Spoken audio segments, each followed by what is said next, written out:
പഹൽഗാം ഭീകരാക്രമണത്തിന് 10 നാൾ. പിർപഞ്ചാൽ മലനിരകളിൽ പഹൽഗാം ഭീകരർക്കായുള്ള തിരച്ചിൽ ഊർജിതമാക്കി രാഷ്ട്രീയ റൈഫിൾ മലയുടെ മുകളിൽ എത്തി. പാരാ കമാൻഡോമാരെ എയർഡ്രോപ്പ് ചെയ്യും. പാകിസ്ഥാനിൽ നിന്നുള്ള എല്ലാ വെബ്സൈറ്റുകളും നിരോധിക്കാൻ കേന്ദ്രം നീക്കം തുടങ്ങിയിരിക്കുകയാണ്. പോസ്റ്റൽ സർവീസുകളും നിരോധിക്കും.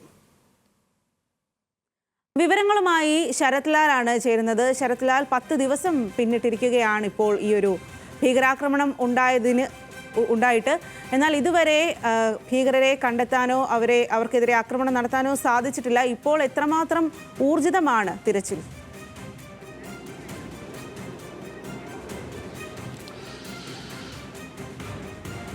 വളരെ നിർണായക ഘട്ടത്തിലെ തിരച്ചിൽ എത്തിയിരിക്കുന്നു എന്നാണ് നമുക്കിപ്പോൾ ലഭിക്കുന്ന വരെ. കാരണം മലയുടെ മുകളിലേക്ക് കമാൻഡർമാരെ പാരാ കമാൻഡർമാരെ എയർഡ്രോപ്പ് ചെയ്യുന്നതടക്കമുള്ള നീക്കങ്ങളാണ് രാഷ്ട്രീയ റൈഫിൾ ഇപ്പോൾ നടത്തുന്നത്. അത് മലനിരകളുടെ മുകളിൽ, അത് ടോപ്പിൽ മഞ്ഞുമലയിലെ മുകളിൽ തന്നെ വെച്ച് അവിടുന്ന് താഴോട്ടേക്ക് തിരച്ചിൽ നടത്തുക എന്ന ഒരു ദുഷ്കരമായ നീക്കമാണ് ഇപ്പോൾ രാഷ്ട്രീയ റൈഫിൾ ഇപ്പോൾ നടത്താൻ പോകുന്നത് എന്നാണ് നമുക്ക് ലഭിച്ച വിവരം. ഇതിൻ്റെ മുൻകരുതലൊക്കെ ഹെലികോപ്റ്റർ വഴി എയർഡ്രോപ്പ് ചെയ്യുന്നതടക്കമുള്ള ധ്രുവ എയർപോർട്ട് ഹെലികോപ്റ്ററാണ് ഇത് ഉപയോഗിക്കുന്നത്. കാരണം കഴിഞ്ഞ കുറച്ചു കാലങ്ങളായി ധ്രുവ ഹെലികോപ്റ്ററുകൾ സേന ഉപയോഗിച്ചിരുന്നില്ല. അത് ഈ ഓപ്പറേഷന് വേണ്ടിയിട്ടാണ് ഇപ്പോൾ രണ്ടാമതും കരസേന ധ്രുവ ഹെലികോപ്റ്ററുകൾ ഉപയോഗിക്കുന്നത്.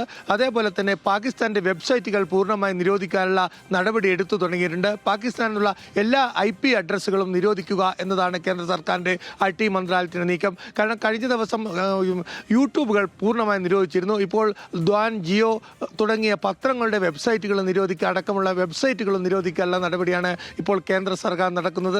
അതേപോലെ പാകിസ്ഥാൻ മെയിൽ സർവീസുമായുള്ള എല്ലാ ബന്ധങ്ങളും ഇന്ത്യൻ പോസ്റ്റൽ വിച്ഛേദിച്ചിട്ടുണ്ട്. പാകിസ്ഥാനിൽ നിന്നുള്ള മെയിലുകൾ, അതായത് കത്തുകളും അതുപോലെ പാർസലുകളും സ്വീകരിക്കുന്നത് ഇന്ത്യൻ പോസ്റ്റ് നിരോധിച്ചിരിക്കുകയാണ്. അതേപോലെ തന്നെ കൊറിയർ കമ്പനികൾക്കും ഇത് സംബന്ധിച്ച നിർദ്ദേശം നൽകിയിട്ടുണ്ടെന്നാണ് പോസ്റ്റൽ മന്ത്രാലയം അറിയിക്കുന്നത്. ഏതായാലും പൂർണ്ണ രൂപത്തിൽ പാകിസ്ഥാനെ ഇന്ത്യയുമായി വിച്ഛേദിക്കുന്ന രീതിയിലുള്ള കാര്യങ്ങളാണ് ഇപ്പോൾ കേന്ദ്ര സർക്കാർ നടത്തിക്കൊണ്ടിരിക്കുന്നത്. നേരത്തെ വ്യോമ അതിർത്തി അടച്ചിരുന്നു. അതുപോലെ തന്നെ പാകിസ്ഥാൻ പൗരന്മാരെ പുറത്താക്കിയിരുന്നു. അത്താരി വാഗ ബോർഡറുകൾ അടച്ചു.